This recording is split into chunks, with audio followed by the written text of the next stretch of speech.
मतलब भी जानते हैं कि भोपाल में एक बार गैस ट्रेजेडी हुआ था, लेकिन किस टाइप की ट्रेजेडी थी, ऐसे माहौल में कैसे एशेस में से उतर कर निकल कर जो है इंसान एक हीरो बनकर निकला है।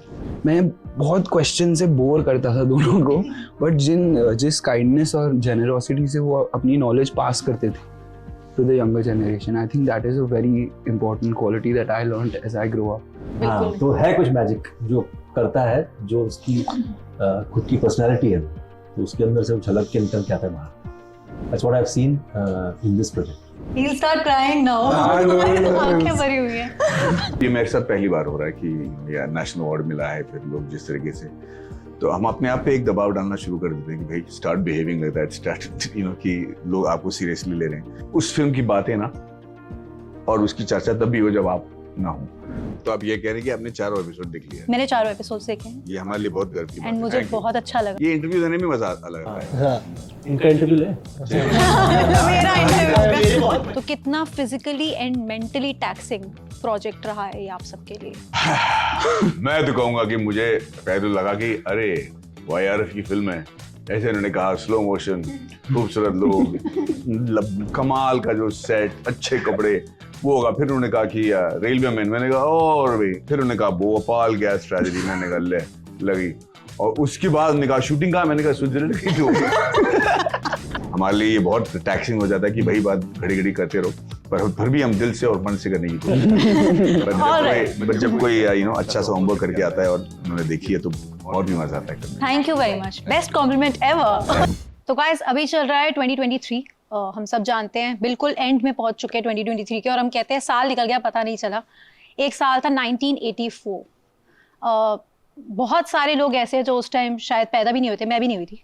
बहुत सारे लोग ऐसे, लेकिन वो ये भी जानते हैं कि उस साल के एंड में आते आते कुछ ऐसा हो गया था जो किसी ने कभी भी नहीं सोचा था। I am talking about the Bhopal gas tragedy guys, and I am sure बहुत सारे लोग 1984 बोलते ही समझ भी गए होंगे, क्योंकि वो एक ऐसा डिजास्टर, ऐसी ट्रेजेडी थी जिसने पूरे वर्ल्ड को हिला दिया था, क्योंकि वो इस स्केल पर हुआ था। और आज मेरे साथ एक टीम आई है, बहुत खास टीम है, जो उसी से इंस्पायर्ड एक कहानी लेकर आ रही है जिसका नाम है the railway man. So hi Shiv, hi Maddy sir. Maddy sir बुला दो, कोई जी बिल्कुल, कोई दिक्कत नहीं है। K sir hi, and Babil, welcome to Delhi, welcome to our studio, welcome to ENT live. और यहाँ पर हम बैठ के बहुत बातों पर चर्चा करते हैं, इंटरव्यू नहीं लेते हैं, चर्चा करते हैं। सो शुरुआत इसी से करूंगी कि 1984 का हुआ एक इंसिडेंट, एक डिजास्टर, 2023 में कैसे सोचा कि अब इसकी कहानी सुनानी चाहिए लोगों को, या इसके बारे में लोगों को पता होना चाहिए, और उन अनसंग हीरोज के बारे में पता होना चाहिए जो कभी कभी अपने कंफर्ट जोन से बहुत बाहर जाके कुछ काम कर देते हैं। देखिए, thank you for having us here, and you welcome. मैं कहना चाह रहा हूँ कि कभी कभी ऐसी कहानियां आती हैं जो आपको, मतलब आप जब उसके बारे में जानते हो, आपको वो छू जाती है, और आपको लगता है कि ये कहानी पूरी दुनिया को, मेरी रिस्पॉन्सिबिलिटी दुनिया के सामने ले जाऊं ऐसी कहानी। और एंड वो हर फिल्म मेकर का सपना होता है कि मुझे ऐसा कुछ मटेरियल मिल जाए। एंड मैं लकी था कि ये कहानी आयुष गुप्ता हैं जो राइटर हैं शो के, उनको द्वारा मुझे मिली। एंड जब मैंने इस कहानी को पढ़ा, मुझे ऐसे लगा कि ये लेंस से तो भोपाल गैस के बारे में सब जानते हैं। इंडिया का बहुत ही मतलब जो हुआ था गलत, बहुत दर्दनाक जो हुआ था, पर इस लेंस से उस स्टोरी को देखना कि आप ऐसी ट्रैजिक स्टोरी में आप एक होप की कहानी दिखाओ, आई थिंक ये सबसे एक्साइटिंग और सबसे इंटरेस्टिंग थिंग थी इस कहानी की। आई थिंक ये बहुत फैसिनेटिंग थी और इसी कहानी को हम लेके आ रहे हैं। ओके, मैडी एंड के सर, सबसे पहले आपसे पूछूंगी यहाँ पर, फिर बाबिल से भी बात करनी है इस बारे में कि आप दोनों कमर्शियल सिनेमा भी करते आए हैं, और रिस्पॉन्सिबल सिनेमा की अगर मैं बात करूँ, रिस्पॉन्सिबल स्टोरीज, कुछ अवेयरनेस से रिलेटेड स्टोरी जहाँ पर आप कुछ ना कुछ मैसेज लोगों को देकर जाते हैं, वैसी फिल्म्स के लिए आप दोनों जाने जाते हैं। तो जब ये प्रोजेक्ट आया, then it was coming on OTT also, तो what was the first thought जो मन में आया कि लेट्स डू इट? क्या ऐसा आया, या फिर लगा कि we should take some time कि क्योंकि स्टोरी इस तरह की है कि आसान नहीं है, मतलब यू नो स्क्रीन पर उतारना इसको। मेरे लिए तो ये था कि यार भोपाल गैस ट्रेजेडी पे एक और प्रोजेक्ट बन रही है, बहुत मरोज स्टोरी है, यू नो, तो इसका हिस्सा बनना है या नहीं, इसके बारे में मैं वाकई में सोच रहा था, क्योंकि मैं नहीं चाह रहा था कि कोई और सीरियस और यू नो डिग्रेडिंग फिल्म की बात, स्टोरी की बात की जाए। और जब शिव मुझसे मिला और जब मैंने ये स्क्रिप्ट पढ़ी, मुझे लगा कि ये बिल्कुल अलग है। और उसके बाद जब मैंने रिसर्च किया तो मैं ऐसी चीज़ें आपको भी बताऊंगा कि आप भी थोड़ा मतलब सोचने में मजबूर हो जाएंगे, हमारे दर्शक भी। अगर मैं आपसे कहूँ कि 9/11 से भी 4 गुना ज़्यादा लोग, मैं आपसे कहूँ कि जो भी वॉर चल रहा है उससे 2 गुना लोग, या फिर जापान में जो सुनामी आई थी उसमें जितने लोग मरे थे उससे ज़्यादा लोग एक रात में भोपाल में मारे गए, कुछ 20,000 से भी ज़्यादा लोग। और इसके बारे में आने वाली जनरेशन को ना खबर है, ना मतलब भी जानते हैं कि हम भोपाल में एक बार गैस ट्रेजेडी हुआ था, लेकिन किस टाइप की ट्रेजेडी थी और किससे और कैसी मतलब कौन सी गलती किस वजह से ही हुई, और फिर ऐसे माहौल में कैसे एशेस में से उतर कर निकल कर जो है इंसान एक हीरो बनकर निकला है, और उन्होंने क्या क्या किया। जब ऐसे माहौल से लोग भागते हैं तो ऐसे चंद बेवकूफ़ भी थे जो भोपाल की ओर जा रहे थे लोगों को बचाने के लिए। और मान लीजिए आप ऐसे माहौल में हैं जहां मैं पहले भी कह चुका हूं कि कोविड के ज़माने में हम मास्क पहन के निकलते थे और ये दुआ करते थे कि भैया इस बस में किसी को कोविड ना हो, या इस कंपार्टमेंट में किसी को कोविड ना हो, या इस लिफ्ट में ना हो। फिर आप घर पहुंचते थे, मास्क निकाल लेते थे, फिर अपने आप को सुरक्षित महसूस कर लेते।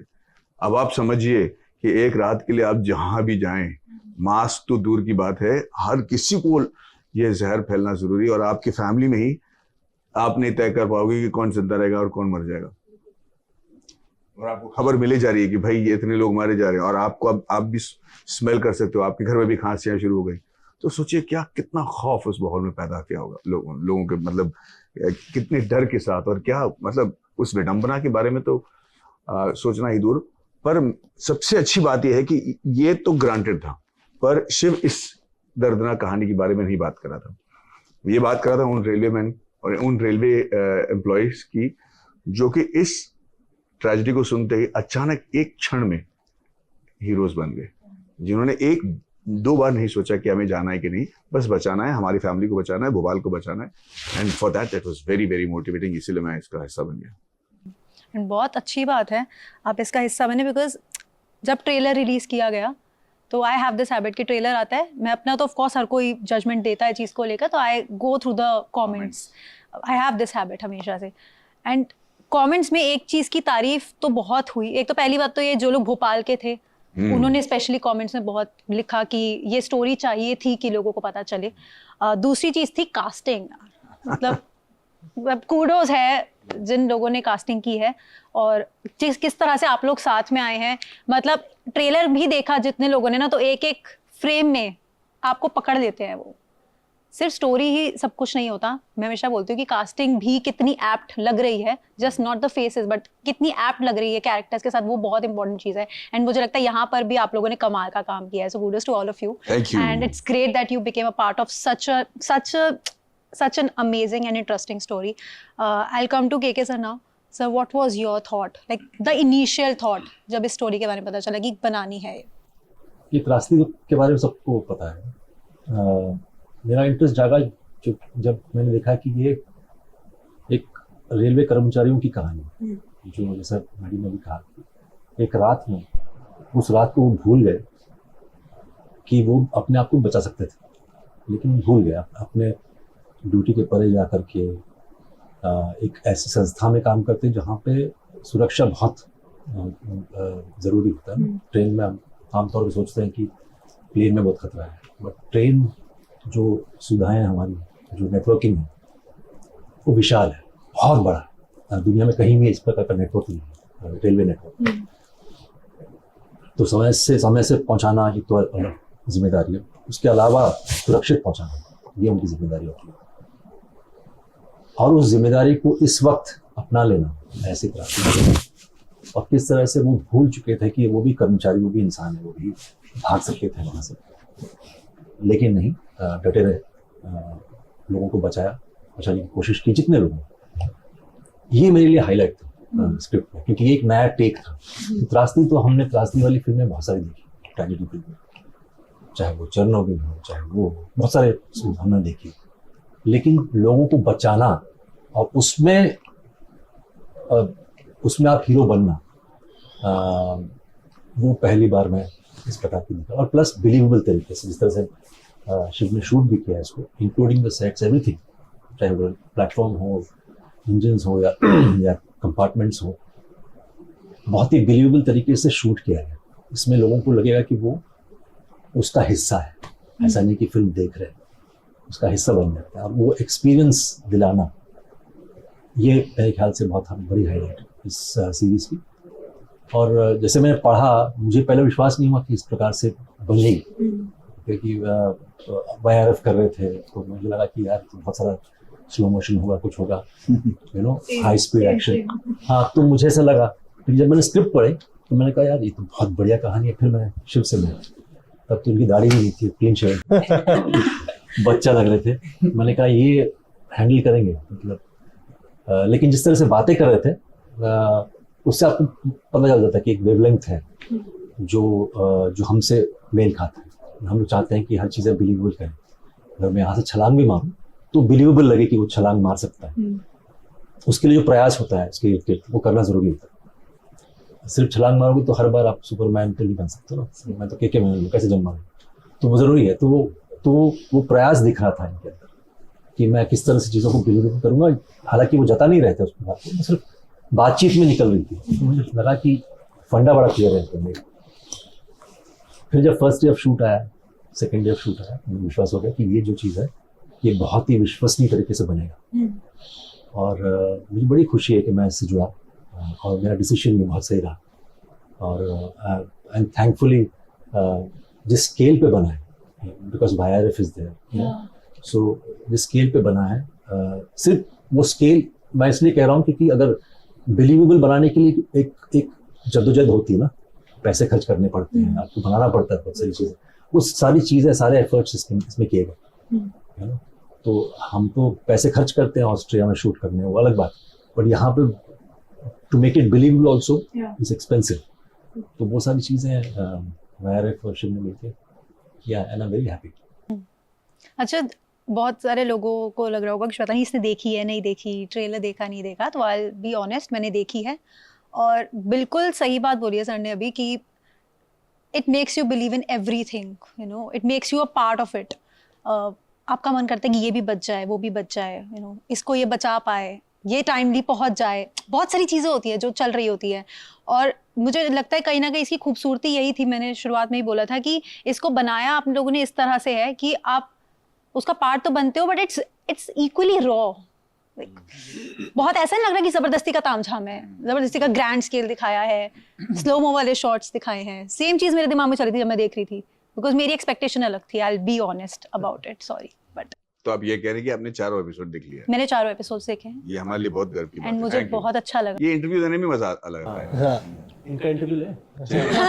मेरा इंटरव्यू का पहले की डिस्कशन है, चलिए बताइए आज क्या ये सवाल मुझसे है? पूछेंगे, क्या पूछना चाहते हैं आप? तो सीरीज में आपका फेवरेट सीन कौन सा था? फिर आप बोलोगे स्पॉइलर दे दिए, फिर मैं फिर सुनूंगी। तो मुझे लगता है कि बहुत सारे सीन्स हैं जहाँ पर आप चाहते हो कि कोई चीज़ किसी तरह से टर्न आउट होती as a human being, but वो नहीं भी होती है, because it's a real story guys. I mean inspired from a real story. Sir वही तो my reply was going to be, आप बताओ ना हमें इसके YouTube क्लिप्स बनाने, Instagram के लिए शॉर्ट्स बनाने, आप बताओ हमें कैप्सूल बनाने।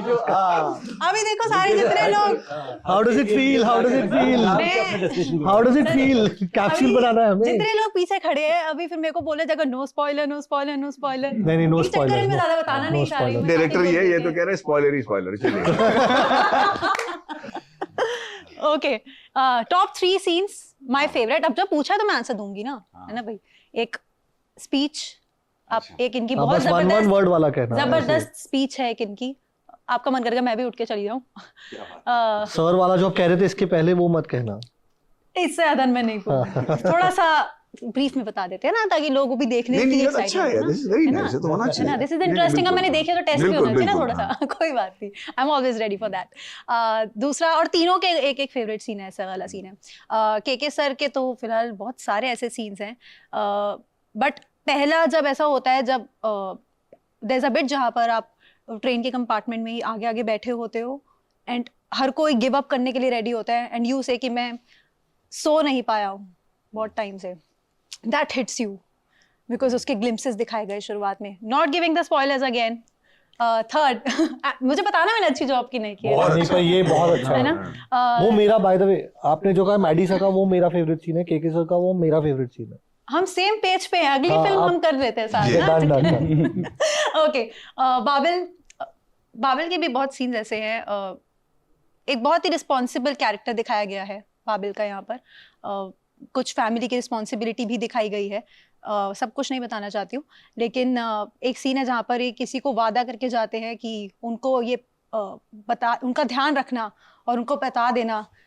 That hits So- you emotionally. I am Yeah. learning so much from her right मैं now. बहुत on how अच्छे से to देखती हूँ, answer. या मैं देखती हूँ या मैं That's the नहीं last day of the shoot. देखती। Last day of railway. These are my top 3, मेरे और भी है बट टॉप 3 मेरे ये रहेंगे। दिव्यंदु है नहीं यहाँ पर, उसके बारे में जब कोई सीरियल के बारे में ऐसा चर्चा होता है ना, तो आप ये नहीं कि इनको याद है कि नहीं, या ये सीन से इनको मतलब प्रभावित हुई या नहीं, पर जिस एनर्जी के साथ बातें हो रही है ना, तब ना एक एक्टर के तौर पे मैं कह रहा हूँ, कोई इतनी तसल्ली होती है कि हाँ भाई वाकई में ना इन्होंने देखा है। अब हो सकता है कि आप हमारा दिल रखने के लिए अच्छी बुरी बात कह रही होंगी पिक्चर सीरीज के बारे में, लेकिन जिस तरीके से आप कह रही है ना, जिस डिटेलिंग के साथ आप कह रही है, उससे अपने को बहुत तसल्ली हो जाता है कि इन्होंने दिल से देखा है ये 4 एपिसोड, और वही हमारे लिए बहुत बड़ी जीत है। नहीं, दैट्स द बिगेस्ट थिंग, क्योंकि हमें देखिए हम बनाते हैं फॉर द ऑडियंस कि लोग, मतलब फिल्म मेकर फिल्म अपने तो नहीं बना रहा, एक्टर्स आर एक्टिंग, क्योंकि यू नो दे वो चाहते हैं एक किरदार वो निभाए, उसको रियलिस्टिक बनाए ताकि एक ऑडियंस उसको एंजॉय कर पाए। इवेंचुअली हमारी मेहनत उनके लिए है, it's not for us, it's not for my own satisfaction, it's for the audience. तो जब आप कहते हो, आप बात करते हो सीरीज के बारे में, हमें इतना अच्छा लगता है क्योंकि जान के कि लोगों को क्या लगा, क्योंकि we crave for that. And वो इम्पैक्ट है, एंड आई एम श्योर जो लोग देखेंगे इसके बाद जब रिलीज होगी तो आई एम श्योर बहुत लोगों के और भी फेवरेट सीन्स निकल के आएंगे by the way, so be ready for that. तो वो आने वाला है। I will come to Babil now. Babil, एक तरफ आप कला जैसा शो फिल्म करते हो, देन फ्राइडे नाइट प्लान करते हो। लास्ट टाइम हमने आपसे आपका फ्राइडे नाइट प्लान और सारी मस्ती भी पूछी। तीसरी तरफ आप आते हो और एक एकदम सीरियस। मैंने ये फ्राइडे नाइट प्लान के पहले की थी एक्चुअली। ये उससे पहले किया जी, था जी। आपने। तो टेल मी समथिंग कि as a person, not as an actor but as a person, इस स्टोरी ने आपको कैसे इम्पैक्ट किया, because you were not there when this thing happened. मेरा कोई ऐसा मिशन नहीं था कि मैं मेरी जनरेशन को भोपाल गैस ट्रेजेडी के बारे में बताऊंगा क्योंकि मेरी जनरेशन अवेयर नहीं है, ऐसा बिल्कुल नहीं था, क्योंकि मैं खुद ही अवेयर नहीं था।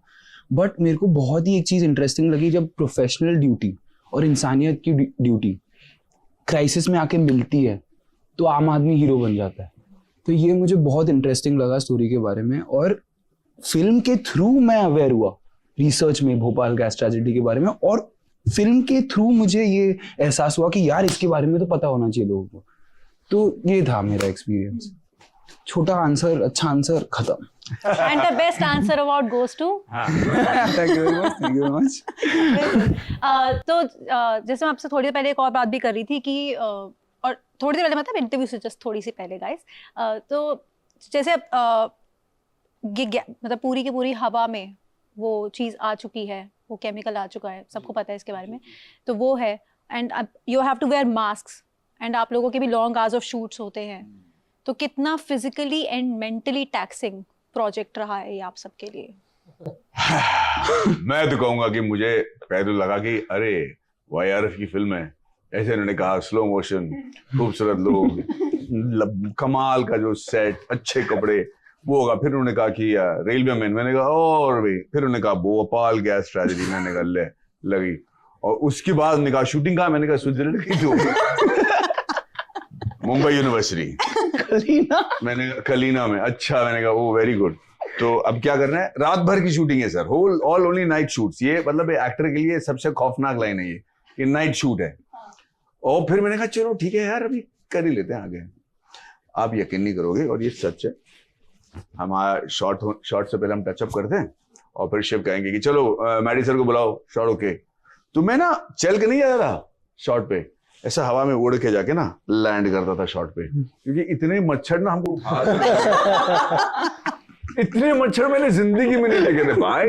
मतलब मैं कह रहा हूँ आप सांस नहीं ले सकते, ये ऐसे बात कर सकते आपने क्या मतलब 6 घुस गया इतने मच्छर। मतलब आप कह रहे हो ट्रेजेडी, ओ हो मतलब हम वाकई में मास्क पहन के इसलिए बैठे थे कि मच्छर इतने ज्यादा थे। बट लाइक आई सेड, मैंने पहले भी कहा था ना शूटिंग के दौरान, जैसे कि मेरे लिए सबसे बड़ा रेवलेशन ये था कि जब मैं इंजन के अंदर बैठ के हम इटारसी की ओर बढ़ रहे हैं और इंजन तेजी से चल रही है और कमाल की सेट बनाई थी उन्होंने, और एक्चुअल हमारे जो है you can feel the power of the engine, in the engine it's moving. उस वक्त मैंने रियलाइज किया कि यार एक काम करना, वो रोको यार, मुझे जरा बाथरूम जाना है। और मुझे लगा कि यार इंजन में तो बाथरूम होगा ही। आपको पता है कि इंजन में बाथरूम नहीं होते। मतलब रेलवे जो हमारे जो लोकोमोटिव ड्राइवर्स हैं वो बेचारे ट्रेन में जंगलों में भी जो भागते रहते 12-13 घंटा विदाउट टॉयलेट यार, ऐसे मतलब हार्ड वर्क के साथ वो लोग। एंड देन उसके बाद कि वो इसके ऊपर पता चलना कि लोग मर रहे हैं और you can smell the gas as you coming close to Bhopal, इसके बावजूद जाकर लोगों को बचाना। एंड मेरा तो फिर भी was not inside Bhopal, these guys story was extraordinary. I mean what hard work they have done is incredible. 300-400 लोगों के बीच में शूट करे थे ड्यूरिंग कोविड। ये तो 3000 का क्राउड लेकर आया था। ये कोविड में आया है। कब? स्टेशन अपना उसका जो जब छूटता है जो लोग आते हैं, वी शॉट राइट, हमने शूटिंग की सेकेंड वेव के बाद, ओमिक्रॉन बस ब्रेकआउट हुआ था, हमारा शूट चालू हो गया था। और हमने इतना बड़ा, हम सेट इतना बड़ा लगा दिया था हमने, we had to continue shooting. Winter की कहानी थी, उसके बाद समर आ जाता, हम शूट नहीं कर पाते, we needed the longer nights. But मतलब आप यकीन नहीं करोगे, आप उस I have never seen a set like this in my life. आपको लग रहा है सेट, मतलब सेट मतलब जहां तक नजर आए वहां पे तक सेट, और ट्रेन बकायदा आ रही है इनसाइड द सेट। मेरे असिस्टेंट जब एक दिन वो रिक्शा लेके बॉम्बे में, मेरा जो असिस्टेंट है वो सेट आया था, तो उतरा वो रिक्शा से, उसने रिक्शा वाले को पैसे दिए, रिक्शा वाला देखता है, बोलता है यार आजकल ये ना कहीं पे भी स्टेशन बना देते हैं। He couldn't, रिक्शा वाला बोला ये actually स्टेशन। हाँ, I remember Maddy sir, first हमने मैडी सर से शूट चालू किया था। मैडी सर जब सेट पे आए थे और पहली बार मैं और मैडी सर ट्रेन में चढ़े थे, और ट्रेन मूव हुई थी। हाँ, आई रिमेम्बर, मतलब मुझे तो गूज़बम्प्स आ गए थे देख के कि यार ये कैसे रियल, ये कैसे हो रहा है। अनबिलीवेबल। मतलब आप लोग बात कीजिए, मैं वीडियो निकालता हूँ। एक्चुअली शूट करके रखा है। It had everything. हमने प्लेटफॉर्म बनाया था, ब्रिज बनाया था, और हर चीज। के सर, मतलब इस लेवल तक रियल हमने स्टोन्स बनाए थे, ये फोम के स्टोन्स बनाए थे ताकि रियल लगे हर चीज। मतलब दिस वाज द सेट। हमको यकीन होगा जहां तक नजर आए आपको ये सेट है। It's a huge set. Yeah. Look at this, huh? Guys, I You can't remember show it? you And the this is footage just a now, but glimpse, it's a like, very huge set, जिसकी video वो दिखा रहे हैं। मतलब एक तो ये आपने बताया जो मच्छर वाला सीन हुआ, एंड देन ये सब, देन उसके बाद आपकी आंखें ट्रेलर में भी दिख रहा है कितनी रेड हैं, और ये सब बहुत मुश्किल हुई होगी। फिजिकली काफी टायरिंग था, क्योंकि हम लोग सवेरे घर जाते थे। जी जी। जैसे मैंने कहा पिछले बार भी कि लोग मॉर्निंग वॉक करते थे, हम लोग बिस्तर की तरफ जाते थे। मतलब इस प्रकार। बट अगेन जैसे के सर कह रहे हैं कि ये सब रिसर्च बैक था।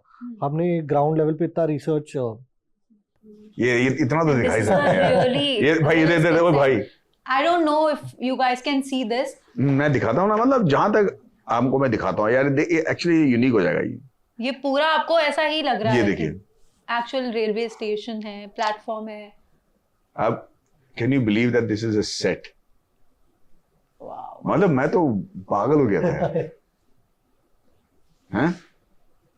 Very well created, sir. Till you can Very see. well created. नहीं, but again And the वो trains are actually moving inside the set, बड़े मतलब तभी bogies तो के उनको साथ। लगा ना लोगों को कि कहीं पर भी स्टेशन। हाँ, नहीं, क्योंकि और इंजन मूव कर रहे हैं ना ऐसा। हाँ। और सच में ये कहानी कहने के लिए ये इतनी इंपॉर्टेंट चीज थी कि हम जितना रियल बनाए उतना लोग कनेक्ट करेंगे। जहाँ आपको लगा कि यार there is not one moment जो आपको बाहर ले जाए, यही इंपॉर्टेंस थी, यही पूरी क्रू की फोकस था, सारे एक्टर्स का फोकस था। और मेरा था कि जितना हम इसको रियलिस्टिक करेंगे उतना रियलिस्टिक एक्टर्स फील करेंगे और उतना रियल ऑडियंस कनेक्ट कर पाएगा। मैंने आजकल की दुनिया स्टिल काफी सेल्फिश है, बहुत सारे अच्छे लोग भी हैं जो ह्यूमैनिटी के लिए बहुत कुछ करते हैं, एंड मुझे लगता है कि those are all are unsung heroes जिनके बारे में लोगों को नहीं पता चलता, so which is a fab thing, क्योंकि ऐसी कहानियों के थ्रू, इस तरह के शोज और फिल्म्स के थ्रू हम लोगों तक ये बातें पहुंचती हैं कि लोग किस हद तक चले जाते हैं कभी एकदम अननोन लोगों के लिए, so that's a good thing.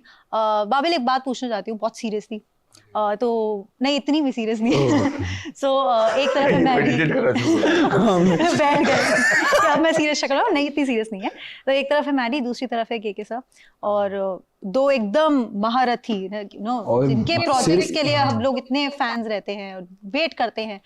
आपने तो स्पेशली काफी क्लोजली काम किया है के सर के साथ इस प्रोजेक्ट की, अगर मैं बात करूँ तो सबसे बड़ा लेसन क्या लिया एक्टिंग का? सबसे बड़ा लेसन एक्टिंग का नहीं लिया मैंने सबसे बड़ा लेसन ये लिया कि आप इतने सक्सेसफुल हो जाते हो, उसके बाद भी आप जिस जेनरोसिटी से अपनी नॉलेज पास करते हो, वो एक बहुत इंपॉर्टेंट ह्यूमन क्वालिटी, और आप कितने वाइजली पास करते हो, ऐसा भी मतलब कितने इंटेलिजेंटली और वाइजली पास करते हो कि वो नॉलेज रिसीव हो। मैं बहुत क्वेश्चन से बोर करता था दोनों को, बट जिस काइंडनेस और जेनरोसिटी से वो अपनी नॉलेज पास करते थे to the younger generation, I think that is a very important quality that I learned as I grow up, that I must also have if and when I reach that stage. Okay sir, आपसे एक चीज इसके बारे में बात करना चाहती हूँ कि you are one of those few actors जो बहुत ही साफ तरह से जिनको प्रेज करना होता है उनके लिए प्रेज भी करते हैं, कोई चीज़ खराब भी लगती है तो बोल भी देते हैं। एंड आप, मुझे याद है आपका एक इंटरव्यू, एक नहीं बल्कि कई इंटरव्यूज ऐसे रहे जहाँ पे आपने इरफान साहब के बारे में बहुत बातें की हैं, और अब इस प्रोजेक्ट में आपने बाबिल के साथ काम किया, you have something to say about him. एक तो ये है कि एक अच्छी क्वालिटी ये है कि जानता नहीं कितना अच्छा है very good, keep it nice, क्योंकि ये कुछ चीज़ें कर गया है, आप देखोगे, आपने देख लिया, दर्शक भी देखेंगे, कुछ चीज़ें की है जो आप डिज़ाइन नहीं कर पाओगे, वो मैजिक हो जाता है, एंड वो चीज़ें हैं उसके अंदर है, वो जेनेटिक है नहीं है मुझे नहीं पता, लेकिन इस बंदे के अंदर है, और उसको अगर वो पकड़ के रखेगा जिंदगी में तो अच्छा है, उसको खो ना दे बस, नहीं होगा ना।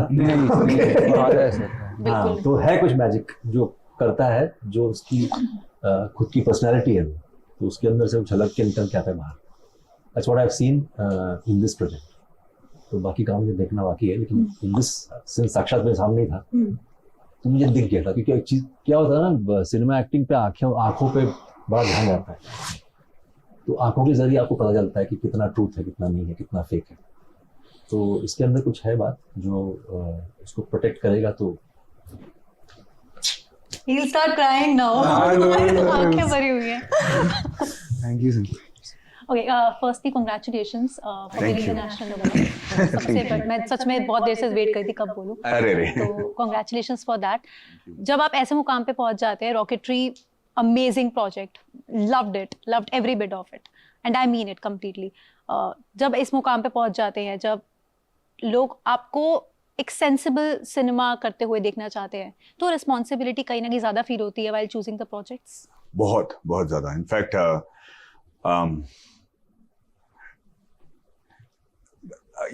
एक मतलब ये मेरे साथ पहली बार हो रहा है कि ये नेशनल अवार्ड मिला है, फिर लोग जिस तरीके से, तो हम अपने आप पे एक दबाव डालना शुरू कर देते हैं कि भाई start behaving like that, start कि लोग आपको सीरियसली ले रहे हैं, पर मुझे लगता है कि वो एक पाबंदी है हम जैसे लोगों के लिए, क्योंकि हम ना सेट पे जाते हैं तो हम, जैसे कि बाबिल की एक खासियत है, आई एम श्योर के साथ भी यही होगी, मुझे मौका मिला था बड़े बड़े एक्टरों के साथ काम करने का ना, अमिताभ बच्चन से, अमित जी से लेकर कमल हासन, तो जब मैं सेट पे होता हूँ उनके साथ तो मैं बिल्कुल डरा सा होता हूँ उनके, मतलब एक ऑ होता है ना कि ये अमिताभ बच्चन जी हैं या ये कमल हासन है, ये है, पर जब एक्शन होता था उस वक्त पता नहीं अंदर में ऐसा क्या कॉन्फिडेंस जग जा रहा था कि आप होंगे जो होंगे, लेकिन मेरा किरदार भी है इतना स्ट्रांग है, तो वो एक कॉन्फिडेंस चाहिए होता है कि आपको पता है कि सामने वाला जो है अच्छा एक्टर है, फिर भी मुझे अपना मेंटेन करना है।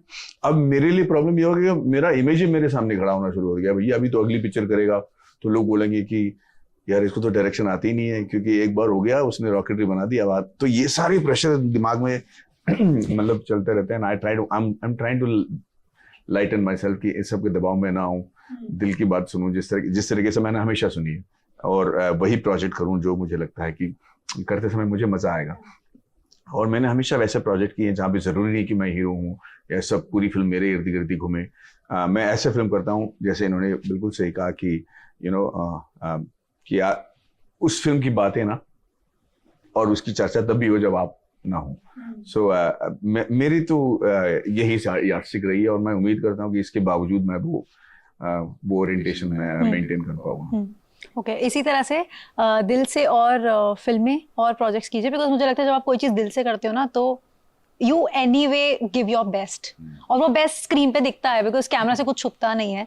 और जो लोग बहुत सिनेमा लवर्स होते हैं, फिल्म लवर्स होते हैं, तो वो पकड़ लेते हैं चीजें। तो मुझे लगता है हिंदी में सबसे एक शब्द वो है, है जिसका कोई रूपांतर नहीं है वैसे, उसको बोलते हैं मन। मन जो दिल और दिमाग के कहीं बीच कर। अरे वाह क्या बात है। तो अगर मन लगा के कर लो ना कोई चीज, तो वो मरणोपरांत भी रह जाएगा मेरे ख्याल से। यही वर्ड की याद मैं सोचने की बात कर, मतलब मरणोपरांत वो फिर आया नहीं, फिर मैंने छोड़ दिया। तो इसी दिल से Posthumously, हाँ, इंग्लिश में हो जाता है भाई ये। इंग्लिश में मैं भी समझ गई एक बार में। ओके सो जितने जैसे आपने बोला मन से बनाई हुई चीज लोगों तक पहुंची जाती है। बचपन में हमेशा माँ बाप कहते हैं बेटा मन लगा के पढ़ो, ये नहीं कहते दिमाग लगा के पढ़ो। राइट, मन का एक अलग मतलब है जो जिसका कोई डेफिनेशन अंग्रेजी में तो है नहीं, वो कहीं बीच का है, वो अंतरात्मा से जुड़ी हुई होती है। तो अगर आप उसको जोड़ दोगे अपने काम से तो वो कहीं ना कहीं पहुंचा देगा। ये बच्चों को मन लगा के पढ़ो वाली बात मुझे आज समझ आई है। शिट मैं बहुत लेट चल रही हूँ, बट एनीवे तो जितने मन से किए हुए प्रोजेक्ट्स आप लोग करते हैं ऑफ कोर्स वो लोगों तक पहुँचते हैं, लोगों के दिलों तक पहुँचते हैं, that's why you get all the praise.